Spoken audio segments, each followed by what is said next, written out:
বিদঙ্ক.com এ আপনাকে স্বাগত জানাই। আমি রাজা কুন্ডু, তোমাদের ম্যাথমেটিক্সের টিচার। চলো দেখে নেওয়া যাক আজকের প্রশ্নটি কি আছে।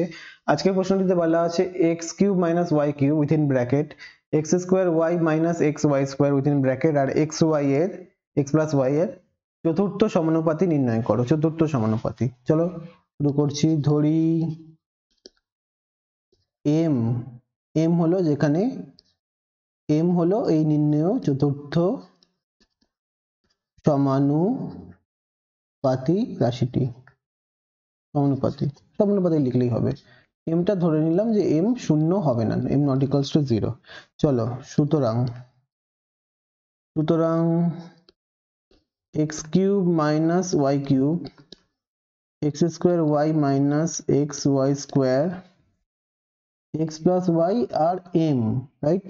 m, এই যে টার্মগুলো m, এই চারটি টার্মই সমানুপাতে আছে, তবেই তো চতুর্থ সমানুপাতে থাকবে। সমানুপাতে থাকলে সমানুপাতে আছে, ঠিক আছে? তাহলে শর্তানুসারে, সুতরাং শর্তানুসারে প্রথম দুটো অনুপাতে আছে, x³ - y³ অনুপাত x² y - xy² অনুপাতে আছে। তারপরে সমানুপাত তৃতীয় রাশি x plus y অনুপাত m। এইভাবে সমানুপাতে থাকলে চতুর্থ সমানুপাতে থাকবে mটা, ঠিক আছে? চলো অঙ্কটা শুরু করছি। কিভাবে ক্যালকুলেট করব? x³ - y³ অনুপাত মানে তো বেসিক্যালি ভাগ, তাই ভাগে লিখে দিচ্ছি x³ - y³ divided by x² y - xy²। আর সমানুপাত মানে সমান চিহ্ন দিয়েছি, আর উপরে ভাগের লবে থাকবে x plus y আর নিচে থাকবে mটা, ঠিক আছে? তাহলে লব বাই হর, অর্থাৎ লব ভাগ হর ফরম্যাটে আছে। তাহলে কোনাকুনি গুণ করে দিই, লব আর হরের সাথে কোনাকুনি গুণ। তাহলে m গুণ ব্র্যাকেট ওপেন x³ - y³ আর এদিকে x plus y bracket within bracket আর তারপরে x² y - xy²। ওকে, ঠিক আছে, কোনাকুনি গুণ হয়ে গেল।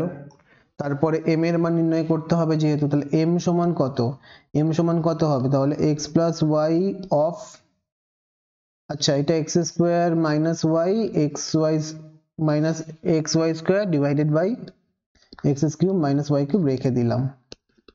শুধু x³ - y³ টা গুণে ছিল, ভাগে আসলো বাম দিক থেকে ডান দিকে আসার জন্য। আচ্ছা, তাহলে m সমান কি দাঁড়ালো? m সমান দাঁড়ালো x plus y। এখান থেকে আমরা দেখতে পাচ্ছি xy দুটোতেই আছে, তাহলে xy কমন নিয়ে নিলাম।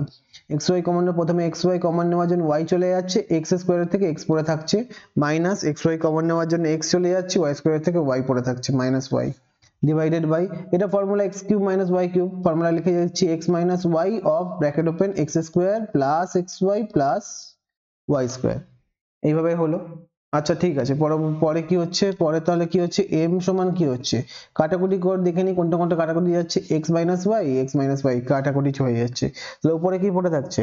উপরে পড়ে থাকছে xy within bracket x plus y whole divided by x² plus xy plus y²।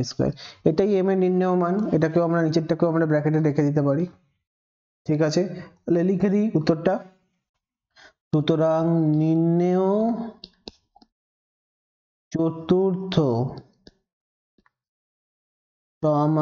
সমানুপাতি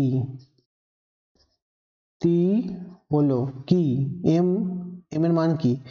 xy of x plus y, xy of x plus y whole divided by bracket open x² plus xy plus y² bracket close। এটাই হলো নির্ণেয় চতুর্থ সমানুপাতিটি। Thank you for watching বিদঙ্ক.com।